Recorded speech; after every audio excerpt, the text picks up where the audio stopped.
రీసెంట్గా పాకిస్తాన్ టెర్రరిస్టులు ఇండియన్ టూరిస్టుల పైన అటాక్ చేశారు. దానికి బదులుగా ఆన్ 7th May రోజున ఇండియా పాకిస్తాన్ బార్డర్లో ఉన్న టెర్రర్ క్యాంప్స్ పైన రీఅటాక్ చేసింది దానికి బదులుగా. సో ఈ tensions between India and Pakistan మధ్యలో ఈ టెన్షన్స్ ఇలానే కొనసాగుతాయి. నెక్స్ట్ కమింగ్ డేస్లో మనకు ఇండియాలో ఉన్న కొన్ని బిజినెసెస్ ఆర్ లిస్టెడ్ కంపెనీస్ పైన ఎలా ఎఫెక్ట్ ఉంటుందో మనం ఈ వీడియోలో చూద్దాం. ఓకేనా. ఫస్ట్ సెక్టర్ వచ్చేసి ఎయిర్లైన్ సెక్టర్. మనం ఎయిర్లైన్లో తీసుకుంటే మనకు first private player and market leader in Indian airlines is InterGlobe aviation, IndiGo. ఈ కంపెనీ ఏం చేస్తుందంటే ఫ్లైట్స్ని ఆపరేట్ చేస్తుంది డొమెస్టిక్గా అంటే ఇండియాలో and international flights from India to some other countries. So ఇప్పుడు చూస్తే డొమెస్టిక్గా ఉన్న బిజినెస్కి పెద్ద ఎఫెక్ట్ ఏముండదు, కానీ ఇంటర్నేషనల్గా ఆపరేట్ చేసే ఫ్లైట్స్కి కొంచెం వాళ్ళ ఖర్చు ఎక్కువ వస్తుంది. ఎందుకు అంటే చూడండి, మనకు రీసెంట్గా ఈ అటాక్స్ తర్వాత ఇండియా రిటాలియేట్ చేయడం అండ్ ఇండియా మళ్ళీ రీస్ట్రైక్ చేయడం ఇవన్నీ జరిగిన క్రమంలో పాకిస్తాన్ వాళ్ళు ఏం చేశారంటే వాళ్ళ ఎయిర్ స్పేస్ని మన ఇండియన్ ఫ్లైట్స్కి బ్యాన్ చేశారు. అంటే ఇండియాలో ఉన్న ఫ్లైట్స్ పాకిస్తాన్ మీదుగా వెళ్ళడానికి వీలు లేదని వాళ్ళు ఎయిర్ స్పేస్ని బ్యాన్ చేశారు ఇండియన్ ఫ్లైట్స్కి మెయిన్గా. సో ఇప్పుడు ఏం జరుగుతుంది, ఇంటర్గ్లోబ్ ఏవియేషన్ కానీ స్పైస్ జెట్ కానీ లేదంటే ఎయిర్ ఇండియా లాంటి కంపెనీస్కి వాళ్ళ ఇంధనం ఖర్చు, ఫ్యూయల్ ఖర్చు పెరుగుతూ ఉంటుంది. ఇంతకుముందు ఫర్ ఎగ్జాంపుల్ వాళ్ళకు 100 రూపాయలు రెవెన్యూ వస్తూ ఉంటే ఒక 40 రూపాయలు ఈ ఫ్యూయల్కి ఖర్చు చేసేవాళ్ళు. ఇప్పుడు రీరూట్ తీసుకోవాల్సి ఉంటుంది. యూరోప్కి వెళ్ళే ఫ్లైట్స్ కావచ్చు, ఓకేనా, వెస్టర్న్ సైడ్ వెళ్ళే ఫ్లైట్స్ రీరూట్ చేసుకోవాలంటే పాకిస్తాన్ మీదుగా కాకుండా పైన నుండో లేదంటే కింది నుండి వెళ్ళాల్సి ఉంటుంది పాకిస్తాన్ కాకుండా. అంటే ఇప్పుడు ఎక్కువ పెట్రోల్ ఖర్చు అవసరం ఉంటుంది, ఫ్యూయల్ ఖర్చు ఈ ఫ్లైట్స్కి. అంటే 40 రూపాయల ప్లేస్లో ఇంతకుముందు మనం మెన్షన్ చేసినట్టు 60 రూపాయలు ఖర్చు పెట్టాల్సి వస్తుంది.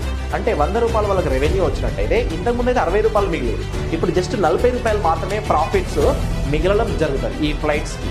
సో ఫస్ట్ ఇంపాక్ట్ అయ్యే బిజినెసెస్ వచ్చేసి ఎయిర్లైన్ బిజినెసెస్. ఓకేనా. నెక్స్ట్ వన్ మోర్ కంపెనీ, మెయిన్గా వీళ్ళ బిజినెస్ ఆపరేషన్స్ మొత్తం కాశ్మీర్ రీజియన్లో జరుగుతూ ఉంటాయి. ఇది banking company Jammu and Kashmir bank.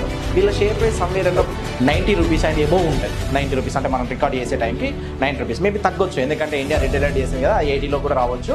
So ఈ కంపెనీ మెయిన్గా టూరిస్టులు, కాశ్మీర్కి వచ్చే టూరిస్టుల మీద ఆధారపడి బిజినెస్ చేస్తూ ఉంటాయి ఈ Jammu and Kashmir bank. So ఇప్పుడు ఈ అటాక్స్ తర్వాత ఈ సెక్యూరిటీ రీజన్స్ వల్ల ఇండియాలో ఉన్న టూరిస్టులు కావచ్చు లేదంటే ఇంటర్నేషనల్ టూరిస్టులు కావచ్చు కాశ్మీర్కి వెళ్ళడం తగ్గిస్తారు. సో దీని ద్వారా ఈ కంపెనీకి వివిధ కంపెనీస్ ద్వారా, for example tours and travel operators ఈ కంపెనీస్ దగ్గర కరెంట్ అకౌంట్స్ లేదంటే సేవింగ్ అకౌంట్స్ ఇలాంటివి ఓపెన్ చేస్తూ ఉంటారు. సో ఈ కరెంట్ అకౌంట్స్, సేవింగ్ అకౌంట్స్ ఈ జమ్మూ అండ్ కాశ్మీర్ బ్యాంక్కి తగ్గడం జరుగుతుంది. ఎప్పుడైతే కరెంట్ అండ్ సేవింగ్ అకౌంట్స్ తగ్గుతాయో ఆ కంపెనీకి, ఆ బ్యాంకుకి నెట్ ఇంట్రెస్ట్ మార్జిన్ అంటే వాళ్ళకు నెట్గా మిగిలే ప్రాఫిట్ అనేది తగ్గుతూ ఉంటుంది. So this is negative for the Jammu and Kashmir bank.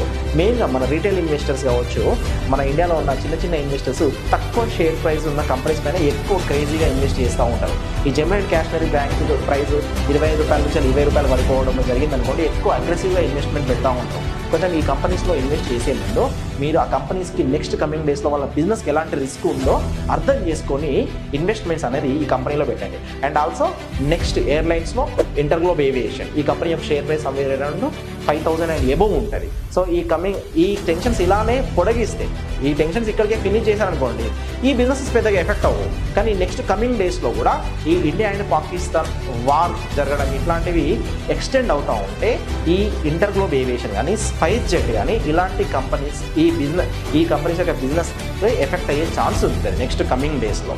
ఓకేనా.